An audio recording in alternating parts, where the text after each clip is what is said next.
Hello everyone, उम्मीद है आप सब लोग अच्छे होंगे। I am Kritika Sharma and welcome to our class. Students, हमने स्टार्ट की है सीरीज जिसमें कि हम चैप्टर वाइज एमसीक्यूज कर रहे हैं जो कि आपके लिए बहुत ही इम्पोर्टेंट रहेंगे।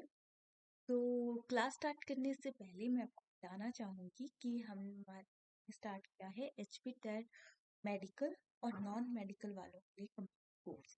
किसी को भी ज्वाइन करना हो ये दिए गए नंबर पे कांटेक्ट कर सकते हैं। या कोई भी इंफॉर्मेशन सिर्फ चाहिए पर्टिकुलर आप रिगार्डिंग आपको डाउट रहते हैं तो वो भी आप हमसे डायरेक्टली पूछ सकते हैं और आपको फुल इंफॉर्मेशन मिल जाए।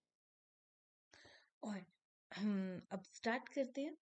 देखिए, हमने स्टार्ट किया है ह्यूमन फिजियोलॉजी के ऑलरेडी हम 2 चैप्टर कर चुके हैं। अगर हम बात करें क्लास 11 की तो क्लास 11 के 22 चैप्टर, जिसमें कि आज लेके आई हूँ मैं आपके सामने chapter number 18, body fluid and circulation. Body में फ्लूइड क्या होता है हमारी बॉडी में और वो सर्कुलेट कैसे करता है। सो चलिए डिस्कस करते हैं।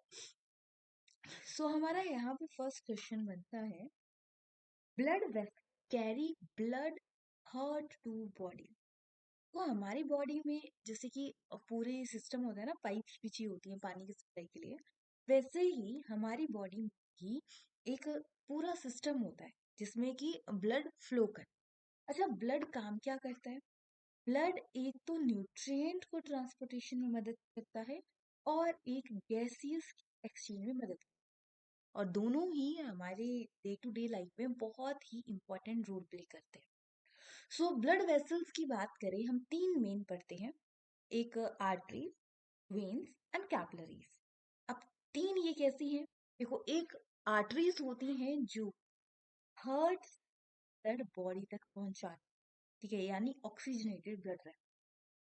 और दूसरी बात करें वेन, तो वेन रहते हैं, अब पहले ऑक्सीजनेटेड ब्लड चला गया ब्लड बॉडी में और वो carbon dioxide rich blood, deoxygenated blood when carry करते हैं हार्ट, राइट। और जो जिस पॉइंट पे ये सारी मिलती हैं, आर्टरीज को फिर डिवाइड किया तो आर्ट्रियोल्स, और वेन्स को फिर डिवाइड किया वैन्यूल्स, और जिस पे मिलते हैं उन्हें हम कैपिलरी।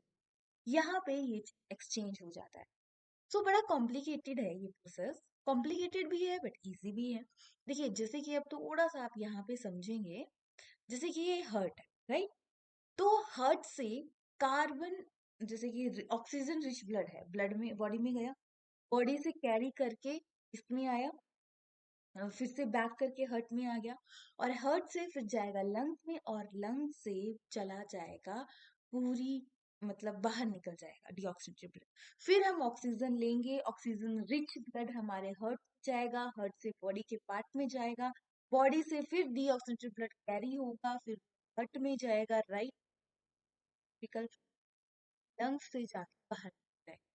ये स्टेप यहाँ पे होते हैं, ठीक है, पहले लंग्स, फिर हर्ट, फिर बॉडी, हर्ट, लंग्स। इसके ये प्रोसेस हमारा कंप्लीट रहता है जिसके थ्रू गैसियस एक्सचेंज होती है हमारे में। ये बहुत ही इंपॉर्टेंट प्रोसेस है।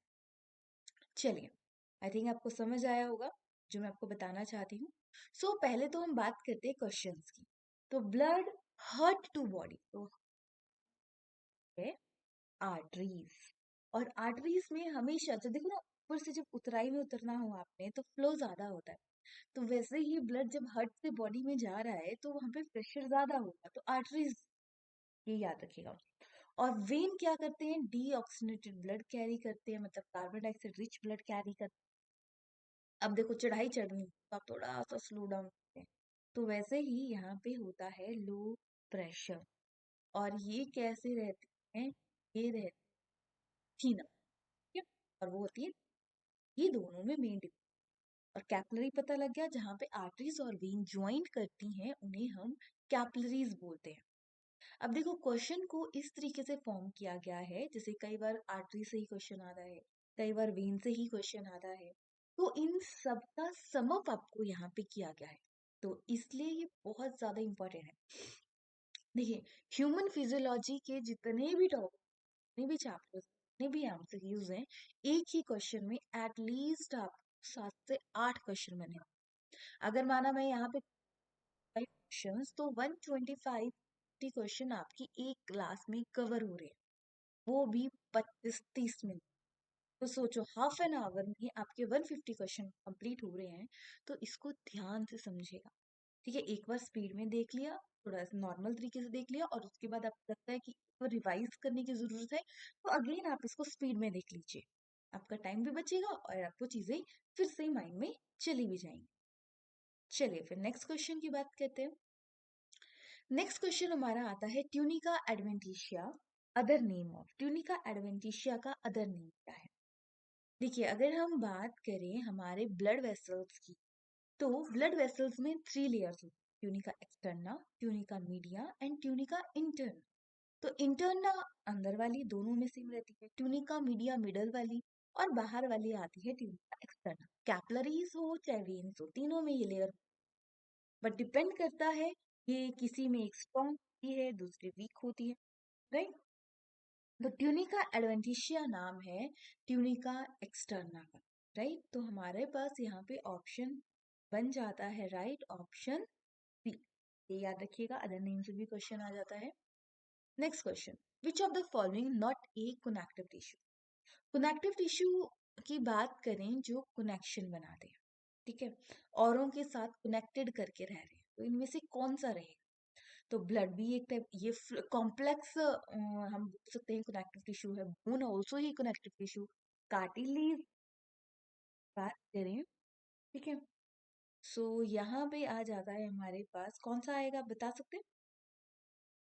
देखिए, चलिए मैं ही आपको बता देती हूँ। तो ब्लड की बात करें, बोन की बात करें, कार्टिलेज की बात करें, तीनों ही कनेक्टिव टिश्यू हैं। तो यहाँ पे हमारा ऑप्शन करेक्ट बन जाएगा नन ऑफ दिस, राइट। चलिए अब हम नेक्स्ट क्वेश्चन की तरफ बढ़ते हैं। Fluid medium of A blood. देखो, जैसे कि हमारी बॉडी में ब्लड आपको पता है सर्कुलेशन करता है, जिसमें कि हमारे न्यूट्रिएंट और गैसेस एक्सचेंज होती हैं। तो अब ये एक ही कंपोनेंट से थोड़ी ना बना है। जैसे कि आपने नींबू पानी बोलते हैं, नींबू पानी बनाया, तो पानी में हम शुगर डाल रहे हैं, पानी में हम नींबू डाल रहे हैं, हम उसमें थोड़ा सा सॉल्ट डालते हैं, फ्लेवर के लिए हम कई बार पुदीना भी डाल देते हैं। तो वैसे ही ब्लड जो है वो कम्बिनेशन है बहुत सारी चीजों का। तो जैसे कि पानी है, लिक्विड है, यानी वो सबसे ज्यादा अमाउंट में है, ठीक है, नींबू पानी में पानी सबसे ज्यादा अमाउंट में है। वैसे ही ब्लड में प्लाज्मा ज्यादा होता है, राइट। प्लाज्मा सबसे ज्यादा अमाउंट में होता है। मिडल मैन हम इसे बोलते हैं। 55 and 60% यही रहता है। और उसके अंदर आपके आरबीसी, डब्ल्यूबीसी, प्लेट्स अंदर। या प्लेटलेट्स का क्या काम होता है? क्लॉट बनने में। अगर इसमें कमी आ जाए या ज्यादा हो जाए, तब क्लॉट्स बनना, ज्यादा हो जाए तो क्लॉट ज्यादा बन रहे हैं, और अगर कमी हो जाए तो क्लॉट्स मतलब बन ही नहीं पा रहे, ठीक है। तो जिसकी वजह से कई बार दिक्कत आ जाती है काफी सारी। तो देखो, ये प्लाज्मा है, इसके अंदर हमारे आरबीसी, डब्ल्यूबीसी, प्लेटलेट्स वगैरह प्रेजेंट, राइट। चलिए नेक्स्ट क्वेश्चन की तरफ बढ़ते हैं। Which of the following RBC nuclear. देखो, वैसे तो देखो, आरबीसी का जो लाइफ टाइम रहता है वो रहता है 120 डेज। इसके बाद ये खत्म हो जाती है, और इसलिए खत्म होती है क्योंकि न्यूक्लिएटेड नहीं होता, न्यूक्लियस नहीं होता है इसके अंदर। तो इसमें से पूछा गया है, किसका, इनमें से किस में न्यूक्लिएटेड होता है, लॉन्ग टर्म रहता है। तो अगर हम बात करें तो फेल और others सब में अनन्यूक्लिएटेड होता है। कैमल एंड लैमा में न्यूक्लिएटेड होता है, ये याद रखिएगा। तभी तो बोला जाता है, अगर 3-4 महीने में, हम 4-5 महीने के बीच में अगर हम ब्लड डोनेट भी करते हैं, तो हमारी बॉडी को कोई फर्क नहीं पड़ता, क्योंकि वो खत्म होते ही होते हैं। अब एक क्वेश्चन का आंसर आपने करना है कि आरबीसी खत्म होने के बाद कहाँ जाते हैं।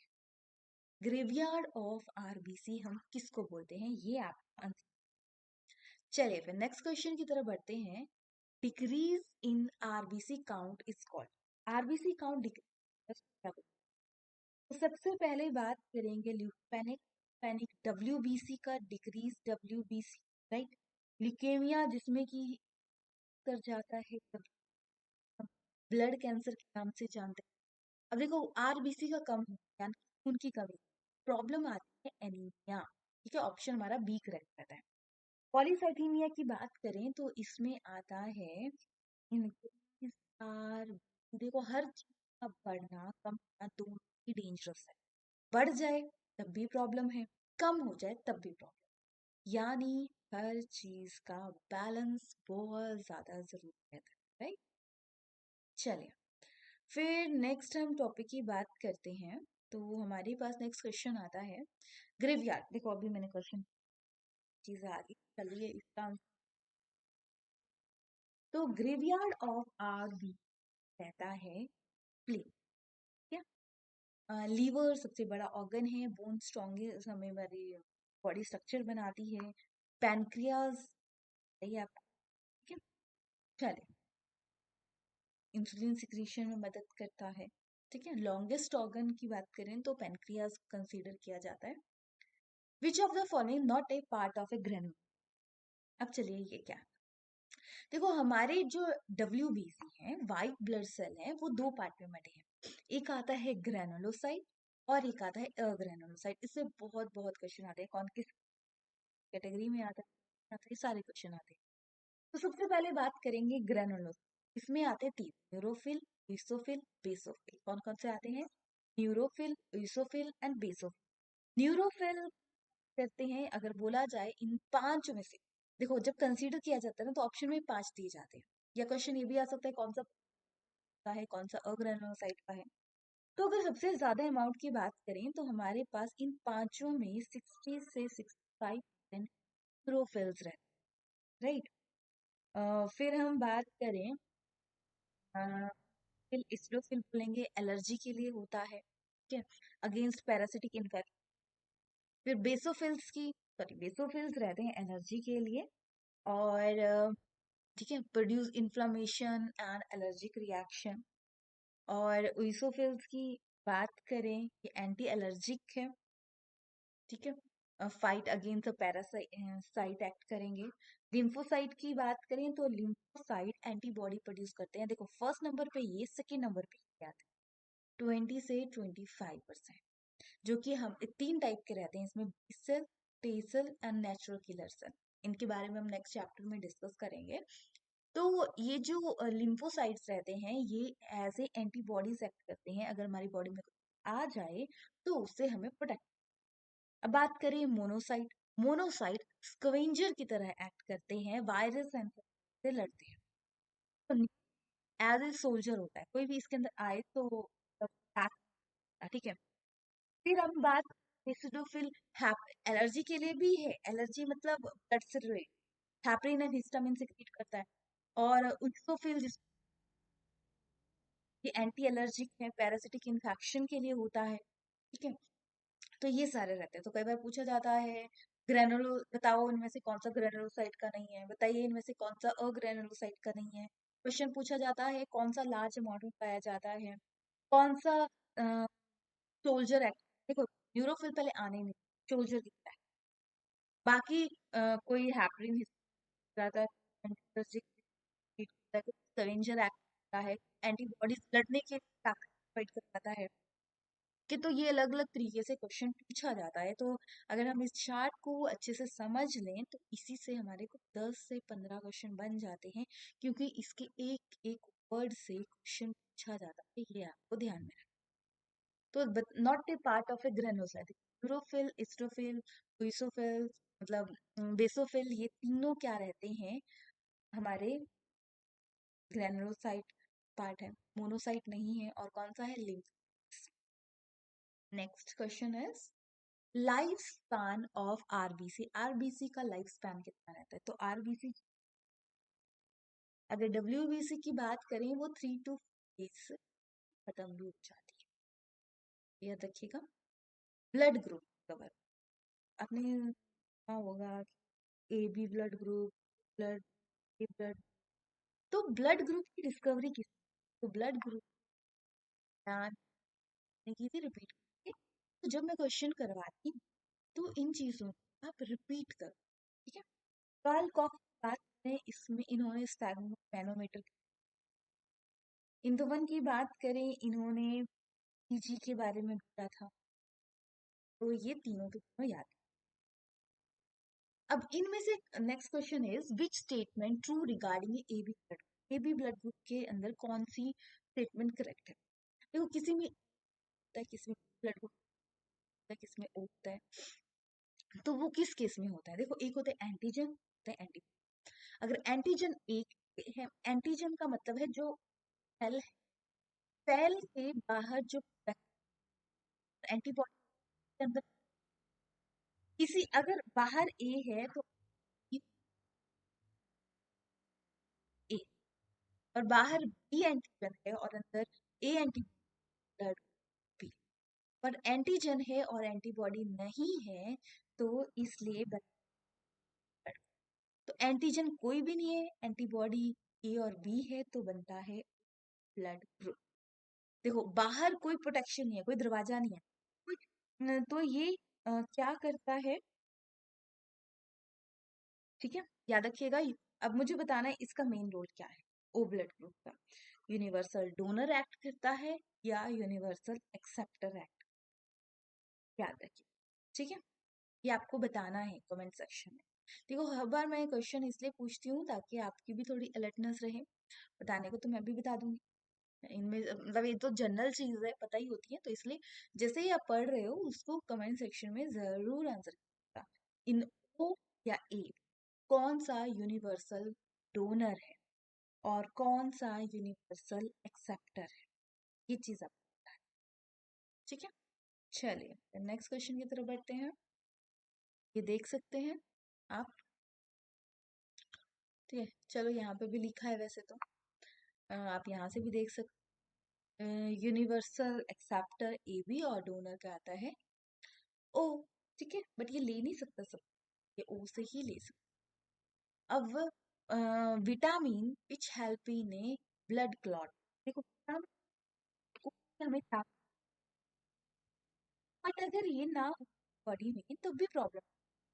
तो विटामिन का रोल प्ले है, जैसे विटामिन रेटिनोल इसका साइंटिफिक है, आईज से रिलेटेड है, बी1 थायमीन वेरी वेरी है, बी2 राइबोफ्लाविन जिससे स्किन क्रैक हो जाती है, विटामिन बी3 एनीमिया की प्रॉब्लम, इसमें एनीमिया हो जाता है। फिर हम बात करें next, B12 cyanocobalamin, scientific name भी पूछे जाते हैं, पर्नीशियस एनीमिया, सी का scientific ascorbic acid, scurvy problem रहती है, और डी कैल्सिफेरॉल, इससे बोन से रिलेटेड प्रॉब्लम रहती है, ई टोकोफेरोल स्टेरिलिटी रिप्रोडक्शन में प्रॉब्लम होती है, विटामिन ए फाइलोक्विनोन ब्लड से रिलेटेड जो प्रॉब्लम, विटामिन, तो इस चार्ट से आप पढ़ने लगोगे ना, वीडियो को पॉज करके, पीडीएफ ऑलरेडी आपको मिल जाएंगी इसकी, और पीडीएफ मिलेगी आपको हमारे टेलीग्राम चैनल, वहां पे जैसे कि अब सोचोगे कि इतनी सारी चीजें हैं, तो अब हमें सर्च करो हमारा चैनल के ऊपर, सर्च करोगे कि इस चैप्टर की एमसीक्यूज चाहिए, तो आप सर्च डायरेक्ट नाम डाल के आपको डायरेक्टली एक ही पीडीएफ मिल जाएगी, में आपको दिक्कत नहीं आएगी, राइट। तो एक बार गो थ्रू होना जरूरी है। Next, largest chamber of a heart, heart सब, तो हर्ट की चार चैम्बर, ठीक है, मतलब दो साइड्स होती हैं लेफ्ट एंड राइट, और उसको दो दो पार्ट में होता है, right side right auricle right ventricle, ठीक है, दूसरी side left auricle left ventricle. अब इससे लास्ट क्लास में हमने डिस्कस किया था कि हर्ट की आउटर लेयर को क्या बोलते हैं, तो हर्ट की आउटर लेयर को हम पेरिकार्डियम, तो जो ब्लड अंदर आता है डीऑक्सीनेटेड ब्लड, वो राइट साइड से आता है, राइट ऑरिकल से राइट वेंट्रिकल जाता है। अब इसमें दरवाजा तो होगा, चैम्बर बने हैं, तो राइट ऑरिकल से राइट वेंट्रिकल के जो बीच में चैम्बर बना है वो ट्राइकस्पिड वेल्व्स है। इसके बाद ये चल जाता है लंग, लंग में थ्रू पल्मोनरी आर्टरीज। अब बोलोगे आर्टरीज के बारे में तो हमने पढ़ा था कि ऑक्सीडेटेड ब्लड कैरी करती है, बट एक्सेप्शन है, pulmonary artery D oxygenated blood carry, ठीक है, लंग से गया, लंग में गया, लंग से गया। अब लंग में सांस, सांस लेने के बाद ऑक्सीनेटेड ब्लड आया, ऑक्सीनेटेड ब्लड लेफ्ट ऑरिकल में जाता है, लेफ्ट ऑरिकल से लेफ्ट वेंट्रिकल जाता है, इनके बीच में होती है मिट्रल वेल्व जिसे हम बाइकस्पिड वेल्व बोलते हैं, और फिर लेफ्ट वेंट्रिकल के बाद बॉडी में चला। तो सबसे बड़ा चैम्बर हमारा लेफ्ट वेंट्रिकल। तो इससे क्वेश्चन आता है सब चैम्बर कौन सा है, ब्लड कहाँ आता है, ऑक्सीजन ब्लड कहाँ आता है, राइट और राइट वेंट्रिकल में कौन सी वेल्स होती हैं, लेफ्ट वेंट्रिकल से लेफ्ट वेंट्रिकल में वेल्स होती हैं। तो ये चीज पूछी जाती है, ठीक है। तो याद रखिएगा, लार्जेस्ट चैम्बर लेफ्ट वेंट्रिकल, जिससे कि ब्लड बॉडी में जाता है। नेक्स्ट देखो, ये है हमारा the heart deoxygenated blood carry by, ठीक है। तो हार्ट कहाँ से, हार्ट में कहाँ से आ रहा है blood, vena cava, inferior vena cava, सब जगह से ब्लड आता है। अब सर वाली साइड से आता है तो superior vena cava, down side से आता है ब्लड इंफीरियर वेना केवा रहती है। तो आपको ये याद रखना, ठीक है। Superior vena cava, inferior vena cava, ठीक है, और कोरोनरी साइनस। अब देखो, ह्यूमन हार्ट होता है 4 चैम्बर, पर सभी का हार्ट सेम नहीं होता, ठीक है। हार्ट कॉकरोच बेचारा छोटा, ज्यादा चैम्बर। देखो फ्यूज चैम्बर होते हैं प्रॉपर। वेल के 4 चैम्बर हैं। शार्क की बात करें 2 चैम्बर है। फ्रॉग की बात करें, फ्रॉग अरे, अब एक बात करें रेप्टाइल्स के 3 चैम्बर रहते हैं, एक्सेप्ट क्रोकोडाइल, क्रोकोडाइल के 4 चैम्बर। फिर एवीज की बात करें, एवीज कौन आते हैं, पक्षी में पर रहता है, ठीक है। याद रखिएगा, ये देखो, fishes, amphibians, reptiles, birds, mammals. Mitral valve, अब ये तो अभी हमने वेल्व, तो मिट्रल वेल्व है हमारे, से हम बाइकस्पिड वेल्व कहते हैं, लेफ्ट साइड, ठीक है। लेफ्ट ऑरिकल से लेफ्ट वेंट्रिकल, और ठीक है, लेफ्ट लेफ्ट ऑरिकल, और राइट साइड रहती कौन सी वेल्व, ट्राइकस्पिड। याद रखना, मिट्रल वेल्व को हम बाइकस्पिड वेल्व कहते हैं, ये क्वेश्चन भी आता है, ये देख सकते हैं, ठीक है। मिट्रल वेल्व और ये ट्राइकस्पिड वेल्व, 3 है ना, तो ट्राइकस्पिड, क्योंकि एक यहाँ पे ब्लड यहाँ से आ रहा है, फिर लंग्स में भी जाएगा, तो इस तरीके से 2 चैम्बर है। ये देखो क्लियर, आपके लिए पिक्चर्स देखो, जिन टॉपिक्स पे आपको डाउट लगता है बायो कि हाँ ये समझ नहीं आ रहा है, उस पे जाइए, इतनी सारी चीजें मिल जाएंगी, राइट। पिक्चर एनिमेटेड वीडियोस देखिए, उसमें आपको ज्यादा क्लियर हो जाती है चीज। Next is space setup. जैसे कि हर्ट है, तो हर्ट में हमारे पास यहाँ पे होता है जो पेस सेटअप, तो ऐसे नोड होता है पेस मेक, और जो कि ऊपर साइड और वेंट्रिकल साइड से अटैच होता है एवी नोड, जो कि पेस सेटर की तरह काम। उसके बाद हमारी आ जाती हैं पुरकिंजे फाइबर, उसके बाद हमारी बंडल्स आ जाती हैं, ठीक है। तो ये याद रखिएगा, ये फाइबर्स आ जाते हैं, आगे आगे ब्रांचेस हो जाती है, बंडल ऑफ ए हिज, फिर फाइबर्स आ जाते हैं जो पूरा रिदमिक कंट्रोल करते हैं। सब कौन आ गया, पेस सेटर, एवी नोड, और ऐसे नोड पेस। अब हर्ट है, हर्ट धड़कता है, ठीक है। तो साउंड, जैसे कि जब ये पेस मेक होगा तो एक साउंड होगी, पेस सेट होगा तो एक साउंड, तो पेस मेक हो रहा है तब साउंड होती है, पेस तब, इसी की वजह से हमारा प्रेशर भी। अब ओपन सर्कुलेटरी सिस्टम देखो, ह्यूमन में तो जो पूरा सिस्टम है प्रॉपर बना हुआ है, बट सभी में नहीं होता। तो जिनमें ओपन सर्कुलेट, देखो अगर हम बात करें आविस, पक्षी 4 चैम्बर हर्ट होता है, रेप्टाइल का 3 चैम्बर होता है, ह्यूमन का 4 चैम्बर हर्ट होता है। तो इंसेक्ट्स जो होते हैं उनमें ओपन सर्कुलेटरी सिस्टम होता है, वेल डेवलप, कोई भी सिस्टम इसमें प्रेजेंट नहीं होता, हम ये। Next question is, doctor use stethoscope to hear the sound producing each cardiac cycle. देखो डॉक्टर क्या करते हैं, कार्डिक मतलब स्टेथोस्कोप यूज करते हैं ताकि वो साउंड को सुन सके कि कोई दिक्कत तो नहीं है, कोई प्रॉब्लम तो नहीं है, इन सबको चेक करने के लिए। तो इसमें आ जाता है, वो क्या चेक करते हैं, वो S V close down after the blood flow in from the ventricle, वो कैसे क्लोज हो रही है, उसमें कैसे साउंड हो रही है, क्लियर साउंड सुनाई देती है। तो यहाँ पे हमारा ठीक है, ऑप्शन ए करेक्ट बन जाता है। नेक्स्ट क्वेश्चन इज, ठीक है, ये है एस ए नोट, ठीक है, ये याद रखिएगा। एस वी नहीं आना था वहाँ पे, एस ए आना था, तो ये याद रखिएगा, ए बी एस ए।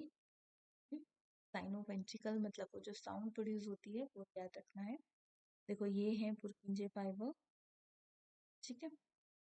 अब चलिए नेक्स्ट तरफ बढ़ते हैं, ब्लड प्रेशर। जैसे ही ब्लड हार्ट में आता है तो प्रेशर बढ़ जाता है, जैसे ही ब्लड हार्ट से जाता है तो प्रेशर डाउन हो जाता है। जो प्रेशर आता है तो वो होता है सिस्टोलिक प्रेशर, जो जाता है वो डायस्टोलिक।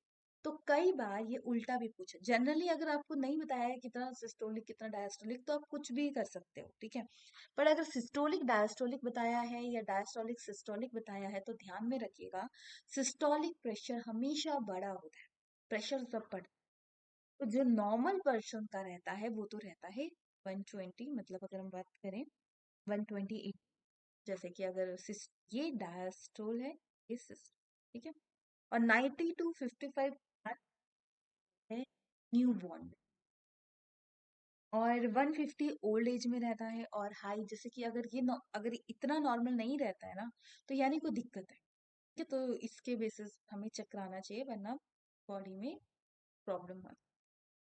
तो 180 120 हाई बीपी रहता है, ठीक है। ये चीज आपको याद रखना है, जैसे प्रेशर हार्ट में आ रहा है ब्लड तो सिस्टोलिक, जब जा रहा है तो डायस्टोलिक, जब वो रिलैक्स कर रहा है। Heart present in right side. देखो कई बार क्या होता है, किसी किसी का हार्ट राइट साइड को प्रेजेंट होता है तो कंडीशन कहते हैं डेक्स्ट्रोकार्डिया। मायोकार्डियल कंडीशन की बात करें, ये हार्ट अटैक आ जाता है, वेरियस रीजन से हो सकता है कि क्लॉट बन गया, सर्कुलेशन नहीं हो पा रहा है, तो बहुत फास्ट हो रहा है सर्कुलेशन, उसकी वजह से भी हो सकता है। ट्रेकियार्ड की बात करें तो ये स्लो रेट हो जाता है। ट्रेकियार्ड की बात करें तो इसमें का बढ़ जाती है, मतलब पेस, और जिसकी ये ड्यूरिंग द एक्सरसाइज भी होती है, बट अगर कंटिन्यू ही बढ़ी रहे तो दिक्कत का काम। Next question is deposition of A fatty acid in heart disease cause by. तो बात करें एंजिना की, इसमें क्या होता है, हार्ट में ब्लड सप्लाई डिक्रीज हो जाती है, ये कंडीशन वो आती है। फिर बात करें एंथोस्क्लेरोसिस, एंथोस्क्लेरोसिस फैटी एसिड की 12। फिर बात करें आर्थरोस्क्लेरोसिस, कैल्शियम सॉल्ट डिपॉजिट हो जाता है। एट्रियल फाइब्रिलेशन की बात करें तो इसमें क्या होता है, हार्ट डिस्टरबेंस हो जाती है, ठीक है। Arrhythmia, heart disease due to mitral valve, जैसे होती है मिट्रल वेल्व में disease। अब मिट्रल वेल्व किस साइड होती है हमने अभी डिस्कस किया। नेक्स्ट, तो कार्डिक साइकिल अगर हम बात करें, ऑरिकल सिस्टोल कितना रहता है, तो अगर हम कार्डिक साइकिल की बात करें तो टोटल रहता है 0.8 सेकेंड, ठीक है। ध्यान से समझिएगा, बड़ा कंफ्यूज है। तो जब हार्ट में ब्लड ऑरिकल्स में आता है, ठीक है, दो तीन स्टेप रहते हैं। सबसे पहले हार्ट ऑरिकल साइड आएगा, दोनों साइड एक साथ आएगा। फिर सेम पेस में वेंट्रिकल में चला जाता है, इधर आ रहा है तो दूसरा ब्लड नीचे जाएगा, ठीक है। और तीसरा रहता है बाहर जा रहा है। तो जब एकदम आ रहा है ब्लड तो वो आता है ऑरिकल सिस्टोल 0.1, ठीक है। और हम बात करें वेंट्रिकल सिस्टोल, ये रहता है 0. जब आपका ब्लड वेंट्रिकल में जा रहा है तो ये रहता है 0.3 सेकेंड। अब जब यहाँ blood बाहर, ठीक है, लंग्स में जा रहा है, एक साइड से लंग्स में जा रहा है और एक साइड से बॉडी में जा रहा है, तो वो कंडीशन रहती है डायास्टोल, जो कि रहती है 0.8 सेकेंड, सॉरी 0.4 सेकेंड। तो पहले 0.1, ठीक है, 3, फिर 4, तो ये टोटल बन गया हमारा 0.8 सेकेंड में। कितना देखो, हम सांस ले रहे हैं, सांस छोड़े, सांस लेने में ब्लड इतना फास्ट प्रोसेस है, बना सकते हैं नहीं, मतलब इतना। सबसे बिजी ऑर्गन बात करें या सबसे फास्ट वर्किंग का बात करें तो